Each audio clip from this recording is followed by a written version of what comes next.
ছুটে গেছে তারা বলছেন এবং তারা বলছে যতদিন পারে আমাদের রাজ্যে থাকুক এরকম তিনি বলছেন। সব মিলে এই অবস্থায় যে আপনাদের আজকে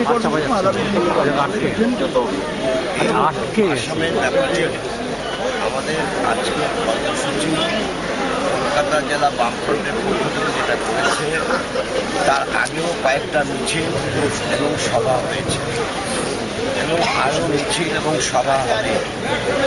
আগামী 3 তারিখে বামপন্থী লেজিসলেচার দলের আদিবাসী যারা সদস্য তাদের একটা টিম বোধহয় যাচ্ছে, তাদের একটা টিম যাবে আলিপুরদুয়ারে, যেখানে আশ্রয়স্থল করা হয়েছে আসাম থেকে যারা এসছেন।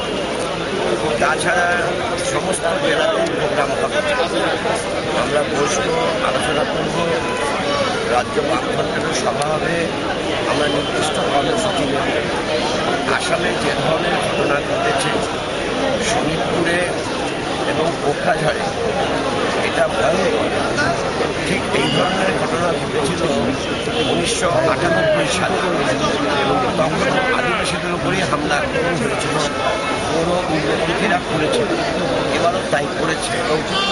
যদিও শোনিতপুর সেটা পুরো টেরিটোরিয়াল অ্যাডমিনিস্ট্রেটিভ ডিস্ট্রিক্ট, তার এলাকার মধ্যে না, শোনিতপুর তার বাইরে, কিন্তু হঠাৎ করে শোনিতপুরে আদিবাসীদের উপরে হামলাটা করলো বড়রা, এটা অনভিপ্রেত। এর সঙ্গে বড় এরিয়ায়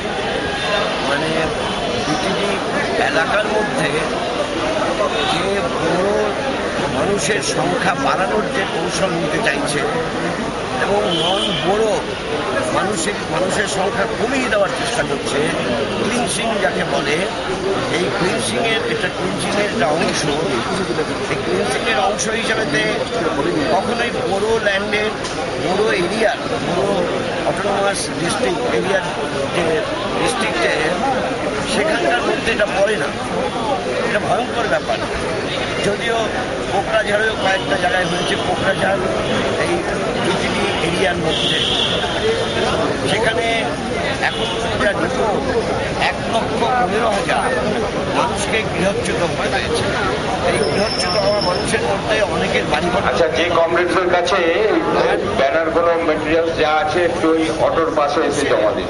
বাড়িঘর তো পুড়িয়ে দিয়েছে, জ্বালিয়ে দিয়েছে, বিচারে গুলি চালিয়েছে, AK-47 দিয়ে গুলি চালিয়েছে।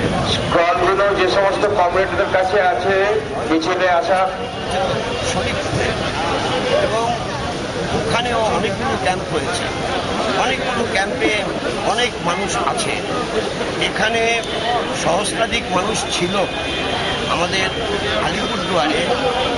কোকরাঝাড়ের একটা অংশ, ওটা আমাদের জলপাইগুড়ি আলিপুরদুয়ারের যে অংশটা 12 চা বাগানের এলাকার সঙ্গে যুক্ত রাস্তা আছে, সেই রাস্তা দিয়ে তারা চলে এসছে এবং তারা এখন আলিপুরদুয়ারের কুমারগ্রামে আশ্রয় নিয়েছে। কুমারগ্রামে 3টে ক্যাম্প ছিল, এত লোক বেড়ে যাওয়ার জন্য আরও 2টো ক্যাম্প হয়েছে, 5টা ক্যাম্প হয়ে গেছে এবং মনে হচ্ছে আরও অনেক মানুষ আসবে। কারণ রাজনৈতিক দিক থেকে বিষয়টাকে অ্যাড্রেস না করে মুখ্যমন্ত্রী যে কথাগুলো বলে এসছেন তাতে অনেকেই ভাবছে এখানেই চলে আসা প্রয়োজন। কারণ তিনি কোনো পলিটিক্যাল ইস্যুকে অ্যাড্রেস করেননি, একটা পলিটিক্যাল কথা বলেননি। আর্ত মানুষের সাহায্যে আমরা আছি, সে তো সবাই বলবে সেটা। আর্ত মানুষের সেবায় রামকৃষ্ণ মিশন, ভারত সেবাশ্রম সঙ্গে থেকে বড় কাজ তো আর কেউ করে না, কিন্তু তারা রাজনীতি করে না। কিন্তু যারা রাজনীতি করে তাদের রাজনীতির কথা একটু বলা উচিত ছিল, তাহলে বুঝতে পারতো তারা। ফলে এখন মনে করছে যে পশ্চিমবাংলায় চলে আসাটাই ভালো। আর পশ্চিমবাংলায় 800 মানুষ আসলে পশ্চিমবাংলার জনগণ গণতান্ত্রিক জনগণ তারা নিশ্চয়ই তাদের সেবা করবে। ফলে বামপন্থীদের দায়িত্ব আরও বেড়ে যাচ্ছে। আমাদের সেই সব বিষয় নিয়ে আলোচনা করতে হবে। রাজ্য বামফ্রন্টে আমরা কর্মসূচি দেব। একটা প্রশ্ন আছে, সেটা হচ্ছে 21শে জুলাই কমিশনের যে রিপোর্ট দেওয়া হলো, যিনি মূল অভিযোগকারিণী অর্থাৎ রাজ্যের মুখ্যমন্ত্রী মমতা বন্দ্যোপাধ্যায়, তার অভিযোগ ভিত্তিতে এই কমিশন তৈরি হলেও তিনি কিন্তু জানিয়ে এবং আরও একটা নাম যেটা উঠে আসছে, মনির গুপ্ত তৎকালীন স্বরাষ্ট্র সচিব ছিলেন। তাহলে এই 21শে জুলাই যে তার বৈধতা নিয়ে পুলিশে আপনি আর তার কি এখনো একই প্রশ্ন, তার কি ক্ষমতায় থাকা উচিত মনীষ গুপ্তের এখন? 21শে জুলাই ঘটনাকে ঘিরে যে বিচার বিভাগ তদন্ত করবার জন্য মাননীয় জাস্টিস চট্টোপাধ্যায়কে দায়িত্ব দেওয়া হয়েছিল। এটা হয়ে গেছে। আমাদের বাংলায় একটা বহুল প্রচলিত কথা আছে, 21শে আইনের। 21শে আইনের তো ব্যাখ্যা দেওয়া যাবে 21শে আইনের, কারণ যিনি মূল অভিযোগকারী, যিনি পরিচয় করেছিলেন, তার থেকে জানবার চেষ্টা করলেন। বলে দিলেন যে তিনি তো কমিশন করেছেন, কমিশনকে তিনি করেছেন, গভর্নরকে দিতে হয়েছে and please to issue the order. গভর্নরের ইস্যু করা অর্ডারেতে কমিশনটা হয়েছে।